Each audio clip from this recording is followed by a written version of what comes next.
یا ایھا الذین آمنوا لا تقربوا الصلاۃ، اے ایمان والو نماز کے قریب مت جایا کرو۔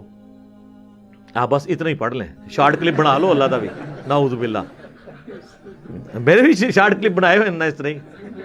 اور وہ شارٹ کلپ جب میں اپنے خلاف دیکھتا ہوں نا، مجھے اپنے اوپر اتنا غصہ آتا ہے، یار یہ کیا بکواس کر رہے ہیں۔ تو میں سوچتا ہوں ایک عام آدمی بھی یہی سوچتا ہوگا کہ یار یہ کیا، بھئی پوری بات کریں تو پھر پتہ چل جائے گا وہ بات کیا ہو رہی ہے۔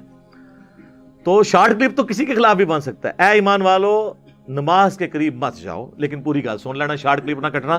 وَأَنْتُمْ سُكَارَىٰ، اس حال میں کہ تم نشے کی حالت میں ہو۔ اور ظاہر ہے کہ یہ آیت اس وقت کے لیے تھی جب اسلام نے ابھی شراب کے نشے کو مکمل طور پر حرام نہیں کیا تھا۔ شراب 3-4 سٹیجز میں حرام ہوئی ہے، اس کی فائنل حرمت آئی ہے سورۃ المائدہ میں جا کے، جہاں پہ اللہ تعالیٰ نے پھر دھمکی دی ہے کہ باز آتے ہو کہ نہیں۔ یہاں تک یہ تھا کہ نشہ اگر کوئی کر رہا ہے، چونکہ عرب کے لوگ پکے اس کی عادی تھے، ٹائم لگا چھوڑنے میں، تو ایٹ لیسٹ نماز کی حالت میں نہ جایا کرو جب تک نشہ اترے نہ، نماز نہ پڑھو۔ اس کی لاجک بتا دی کیوں، حتی تعلموا ما تقولون، یہاں تک کہ تمہیں یہ پتا چل جائے کہ تم کہہ رہے کیا ہو۔ یہ نہ ہو کہ تمہیں پتہ ہی نہ ہو اور تم کچھ کا کچھ پڑھ دو، قرآن کی آیات کو غلط ملت کر دو، اور تمہیں پتہ ہی نہیں، تم اللہ کے سامنے کھڑے ہو، الٹا اپنے حق میں دعا کرنے کے بدعا کرنا شروع کر دو۔ اب ہمارے کئی حفاظ ہیں، ان بیچاروں کو قرآن کا ترجمہ تو نہیں آتا، وہ جناب اللہ کے نافرمانوں کی آیات پڑھتے جاتے ہیں، اینڈ پہ جا کے انہیں جنت کی بشارت سنا دیتے ہیں، بیچ میں سے وہ بھول جاتے ہیں۔ اور کبھی جنتیوں کا ذکر ہوتا ہے، اینڈ پہ جا کے ان کو جہنم میں پھینک آتے ہیں، کیونکہ انہیں ترجمہ تو آتا نہیں ہوتا۔ اور ورنہ اگر ترجمہ آتا ہو تو آپ ایمانداری سے بتائیں، جب وہ بندہ آیت پڑھ رہا ہوگا تو اسے خود رک جائے گا کہ یار یہ تو ذکر ہو رہا تھا اہل ایمان کا، تو یہ جہنم بیچ میں کہاں سے آ گئی، تو پتہ چل جاتا ہے اس کو، لیکن ترجمہ نہیں آتا۔ تو اللہ تعالیٰ بارہ جب تک تمہیں یہ پتہ نہ ہو تم کیا کہہ رہے ہو، اس وقت تک۔ اچھا، اس میں اجتہاداً ایک مسئلہ یہ بھی نکلا کہ نمازی کو یہ پتہ ہونا چاہیے نماز کے دوران کہ وہ کیا کہہ رہا ہے۔ نشے سے باہر نکلے ہوئے بندے کو بھی پتہ ہونا چاہیے۔ عام حالت میں سب ہم لوگ نشے کے بغیر ہی پڑھ رہے ہیں نا نماز، لیکن اللہ تعالیٰ اس کی لاجک دے رہا ہے حتی تعلموا ما تقولون، تمہیں پتہ ہو تم کہہ رہے کیا ہو۔ تو اس کا مطلب ہے ایٹ لیسٹ نماز کا ترجمہ ہمیں آنا چاہیے، تاکہ ہم جب غور و تفکر کریں۔ کہتے ہیں نماز میں خیال بہت آتے ہیں، خیال آنے چاہیے نا، کیونکہ جو آپ بول رہے ہیں آپ کو اس طرف توجہ ہی نہیں، آپ کو پتہ ہی نہیں آپ کیا کہہ رہے ہیں، تو پھر ظاہر ہے ذہن میں پھر کوئی اور چیز تو داخل ہوگی نا۔ نماز کے علاوہ بھی کر لیں آپ کوئی کام ایسا جس میں آپ کو پتہ نہ ہو کہ آپ کیا کہہ رہے ہیں، تو خیال تو بیچ میں کئی ایک آئیں گے۔ ٹھیک ہے، جس طرح لوگ اپنا کام کرتے ہوئے گانا گنگنا رہے ہوتے ہیں، اس وقت ان کے گانے کی طرف توجہ نہیں ہوتی، نہ اس کے اشعار کی طرف، اور پیرلل میں اپنا کام کر رہے ہوتے ہیں، دماغ میں کچھ اور بھی سوچ رہے ہوتے ہیں، وہ گنگنا ویسے رہے ہوتے ہیں۔ بس اسی طریقے سے نماز بھی لوگ ویسے پڑھ رہے ہوتے ہیں جب ترجمہ ہی نہیں پتا ہوگا۔ تو اس آیت میں واضح حکم آ گیا کہ آپ کو یہ پتہ ہونا چاہیے۔ آج کی ڈیٹ میں تو نشہ ہے ہی حرام ہے، شراب کے اوپر بھی میری ویڈیوز ریکارڈ ہیں آلریڈی۔ اچھا، اس آیت کے کانٹیکسٹ میں آپ کو پتہ ہے کچھ سال پہلے ڈاکٹر اسرار صاحب نے بھی اس آیت کے کانٹیکسٹ میں جامعہ ترمذی سے اور سنن ابی داؤد کے اندر سے ایک حدیث بیان کر دی تھی سیدنا علی کے حوالے سے، اور اس کے اوپر آپ کو پتہ ہے کافی زیادہ ہنگامہ کھڑا ہوا تھا، اور لوگوں نے یعنی یہ اس میں برابر کرانے کی کوشش کی کہ معاذ اللہ کو ڈاکٹر اسرار صاحب نے سیدنا علی کی توہین کے لیے بیان کیا۔ وہ ترمذی ابو داؤد میں جو روایت آتی ہے کہ وہ نماز پڑھا رہے تھے تو قل یا ایھا الکافرون انہوں نے خلط ملت کر دی، تو اس کے اوپر یہ آیت نازل ہوئی۔ اب یہ جو حدیث ہے نا، اس کی صحت کے بارے میں محدثین کے ہاں اختلاف پایا جاتا ہے، بعض اسے صحیح سمجھتے ہیں، بعض اسے ضعیف سمجھتے ہیں۔ جو صحیح سمجھتے ہیں وہ کہتے ہیں اس کی سند حسن درجے کی تو ہے، جو ضعیف سمجھتے ہیں وہ کہتے ہیں اس میں ایسے راوی ہیں جو ناصبی ہیں، حضرت علی سے بغض رکھنے والے ہیں، لہٰذا ان کی بات حضرت علی کے خلاف ایکسیپٹ نہیں کی جائے گی، انہوں نے گھڑی ہوگی۔ بہرحال دونوں صورتوں میں ڈاکٹر اسرار صاحب پہ یہ تہمت نہیں آپ لگا سکتے۔ اس کی وجہ یہ ہے کہ انہوں نے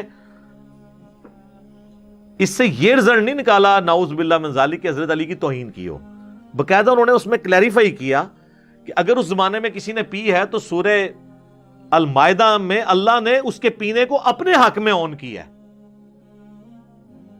سورۃ المائدہ کے اندر اللہ تعالیٰ نے کہا کہ جو گزشتہ ہو چکا اس کے اوپر کوئی گرفت نہیں ہے، کیونکہ اس وقت بھی بعض لوگوں کے دماغ میں یہ بات آ گئی نا کہ یار ہم جو پہلے پیتے رہے ہیں تو اس میں کیا بنے گا، ہمارے تو کسی نے تو آج کے دور کا کوئی بندہ ہو تو کہ تو ساڈے تے جینز ہی وڑ گئی ہے، وہ کس طرح نکلے گی، ساڈے تے خون وچ وڑ گئی ہے تو وہ کس طرح نکلے گی؟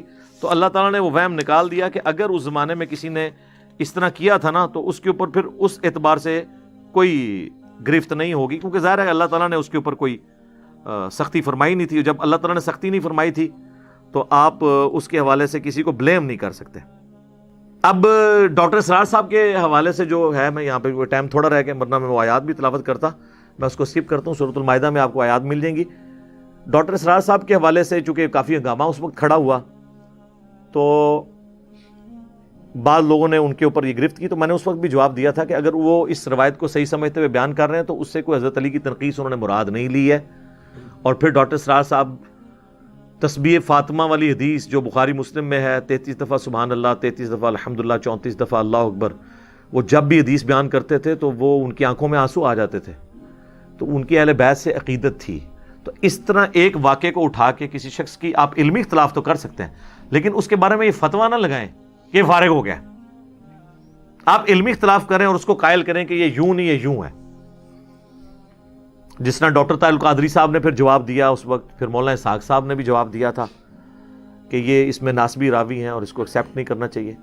بہرحال آج کی ڈیٹ میں قرآن کا یہ حکم بالکل واضح ہے کہ نشے کی حالت میں کوئی نماز نہ پڑھے، اور اس سے اجتہاداً یہ مسئلہ نکل سکتا ہے جو یہ الفاظ ہیں کہ جب تک تمہیں یہ پتہ ہی نہ ہو کہ تم کیا کہہ رہے ہو. اس کا یہ مطلب نہیں کہ جسے ترجمہ نہیں آتا اس کی نماز ہی نہیں ہوگی.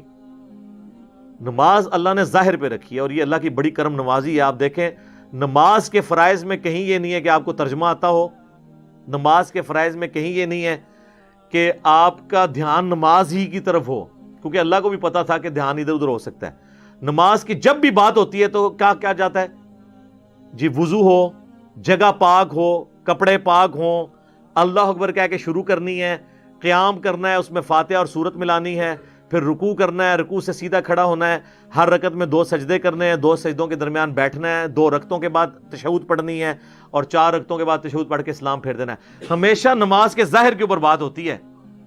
نماز کے فرائض بھی جو فقہاء نے لکھے نا جی، پہلا تکبیر تحریم ہے، دوسرا قیام ہے، تیسرا قرات ہے. کہیں آپ کو خشوع خضوع نماز میں توجہ ہونا، یہ آپ کو کسی فقہ کی کتاب میں نماز کے ارکان میں نہیں ملے گا. اسی لیے کہ اللہ تعالیٰ کو پتا تھا کہ ہر انسان ایک لیول پہ پہنچ نہیں سکتا، تو اس لیے ظاہری نماز کا بعض لوگ اس وجہ سے نماز پڑھنا بھی چھوڑ جاتے ہیں. تو میں وہ کہہ رہا ہوں کہ یہ ایک ڈیوٹی ہے، آپ نے ڈیوٹی دینی ہی دینی ہے. جیسے ایک سیکیورٹی گارڈ ہے، وہ اگر کہیں پہ باہر گیٹ کے باہر کہیں نوکری کر رہا ہے اور اس کے دماغ میں اور خیالات چل رہے ہیں اور پیرلل میں اپنا کام بھی دیکھ رہا ہے، تو ہم یہ نہیں کہیں گے کہ اس کو اب تنخواہ نہیں ملنی ہے، کیونکہ ذہن کے اوپر مکمل طور پہ تو کسی کی بھی گرفت نہیں کی جا سکتی، کسی خاص حد تک ہی کوئی کر سکتا ہے. تو اس لیے اللہ تعالیٰ نے یہ بینیفٹ اس حوالے سے تو امت کو دیا ہے.